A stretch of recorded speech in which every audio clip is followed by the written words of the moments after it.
wanted to move on here to give a huge shout out to Mr. Rett Johnson, named second team freshman All American here.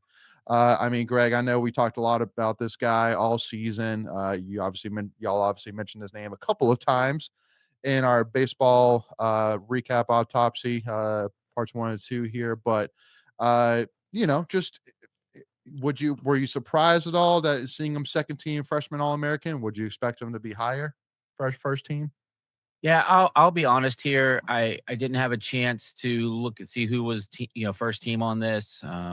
So maybe Ethan has a better angle on this. You could probably make some arguments for first team or All American, but the mere fact that he was acknowledged on this team is awesome in and of itself. Yeah, we'll agree. Ethan, you'd add anything you add to that? Yeah, no, I think it just kind of tells you that the year he had, and he was excellent. He was excellent. Slowed down a little bit down the stretch, which I think probably maybe cost him first team All American, but yeah, I mean, I think If he finishes at right? 400, Ethan, are you putting him first team? I mean, I think that would be easier. So the first team All Americans were Teddy Tokheim at Stanford. That's the name we talked about. Yeah. Jacob Parker at Mississippi State and Anthony Pack at Texas. Yeah. I don't know. I don't know how you're getting above those. Those three guys. The guy from Texas is like projected first round draft pick next year. So, well, I'm sure they both. I mean, I would imagine probably they both are. Yeah. Especially Parker. Yeah. So I think it's tough. Again, if he ends the season stronger, maybe. But I mean, either way, like being one of the 6 best freshman outfielders in the country, I think tells you a ton about the year he had. Yeah, completely agree there. Sorry, I've been fixing in the chat here the comment promoting our Patreon wasn't coming through properly, but I think I finally got it fixed here. So moving into it now, in terms of the 2 big moves that have been made over the last 24 hours, I think if we were to time it up properly here for Chris Hart here for his first 2 transfer portal commits here, both from Wright State. One infielder, Hunter Warren, hit a 328 average in 2025. I think that he bumped that up to almost 365 this season. Reigning Horizon League Freshman of the Year, and then his teammate. And how do we say his name properly? I want to make sure I get it right. I don't even want to try and butcher it. Is it? I would say Chet Lax. Chet Lax. Yeah, I like that. Or as my kids would say, chillax, but not the same. Yeah, but coming into coming off of a strong 2026 season, having a 9-1 record, named Horizon League All Tournament team in 2025. So Ethan, which of these 2 would you say is the bigger get? Oh, that's a good question.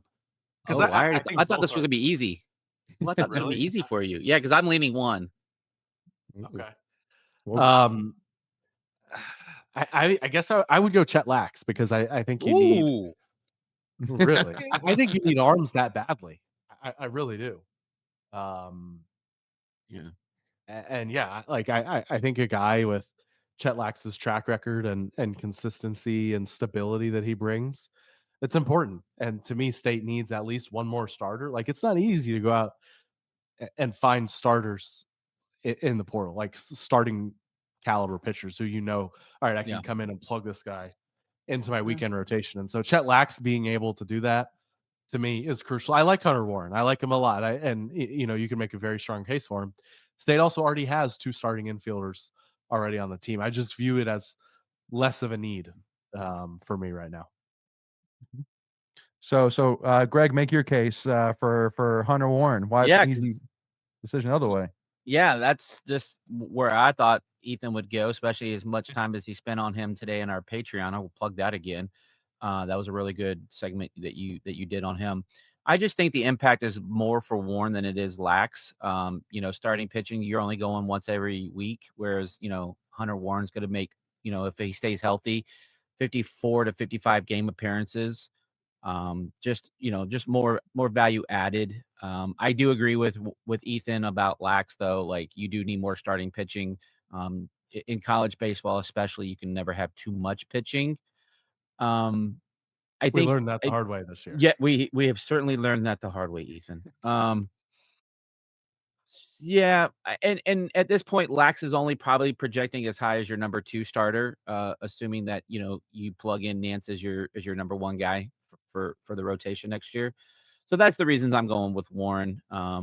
Again, you can legitimately make an argument either way, and you really wouldn't make me mad because guess what? They're both on the pack. Hmm. Yeah, absolutely. But yeah, no, again, so excited to see what we build off of this here. Greg, what would you say is your biggest priority for in the transfer portal right now? Well, we I'm gonna have a fun moment for a second, but I think the 2027 NC State Raiders are shaping up nicely.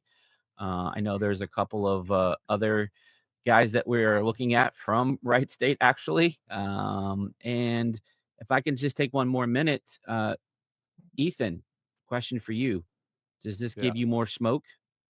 And I know you know what I'm talking about. Well, do the listeners know what we're talking about? Well, I want you to explain it to the listeners what you and I are talking about. Like, We're talking about Alex Hoggard, yeah. who, there's been some rumors, some Mm-hmm. scuttlebutt, even dating back before Chris Hart was formally hired. That I think Mm-hmm. there was a tweet up about it that Alex Hoggard could come and be the pitching coach at NC State. Um,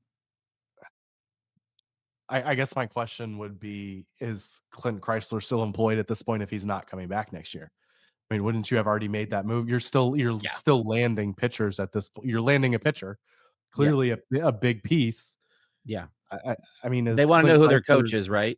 right? Like, is Clint Chrysler doing that? Maybe, and again, maybe it's in motion, and Lax knows that Sogard is coming. To me, I just feel like that's a little bit more far fetched, and Yeah. I think it's more likely that Chrysler is sticking around at this point. Yeah, well, and rumors are that he might move to Chrysler could move to a bench role, and you could bring in a pitching coach.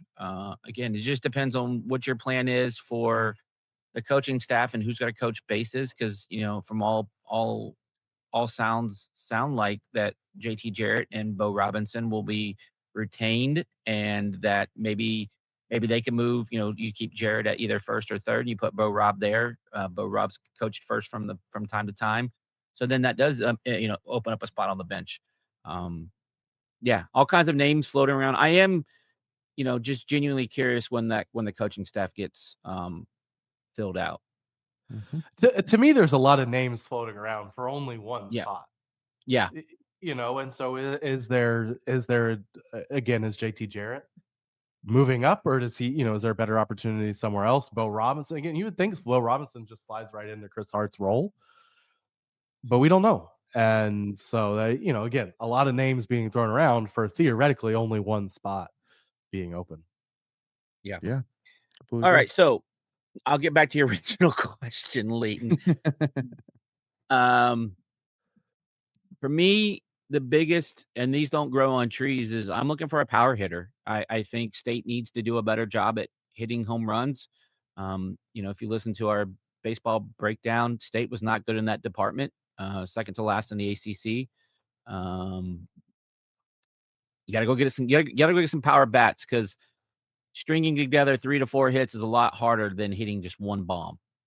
Correct. So that would be my biggest go get. I agree there. All right. Now one other baseball tweet which I want to shout out. Got to give a shout out. We're gonna have its own special segment for NC State Pack Pro of the week here.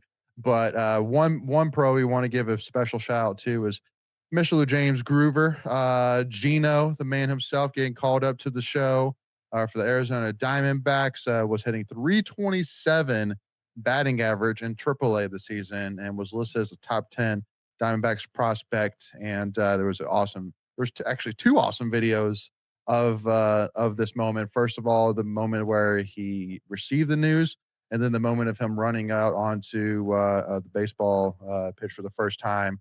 And so Ethan, just talk a little bit in terms of what was it, 3 years ago? He was at NC State, a guy that transferred in from Charlotte, was a huge part in that regional, South Carolina regional, made some really big plays for NC State, showed off a lot of power, like Greg was mentioning here.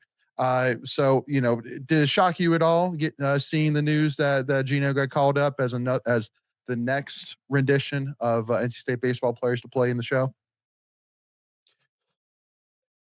To be honest, the surprising part was that it took so long. Good answer. Like that, I always thought that Gino Groover had a big league bat. And pulling his stats up here, his freshman year, his sophomore year, first year at NC State, hit 360, 436, 564, 1,000 OPS, 10 home runs.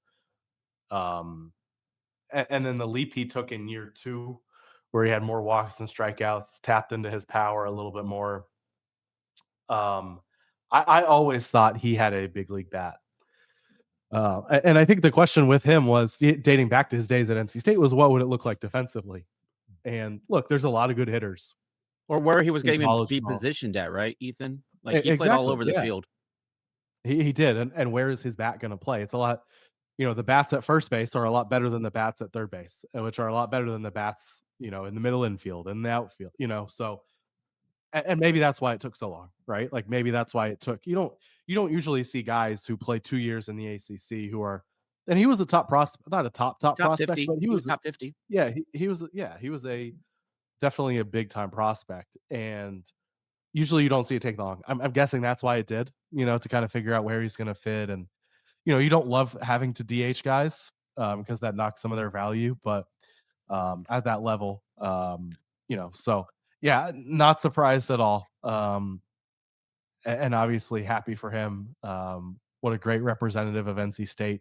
The 2 years he had, it was such a shame that State went 1-2 and missed a regional in the other year that he had him. Same thing with Chris McHugh this year. Obviously, Chris McHugh didn't have the same type of year, but yeah, he was such a fun hitter to watch. Well-rounded, did everything well.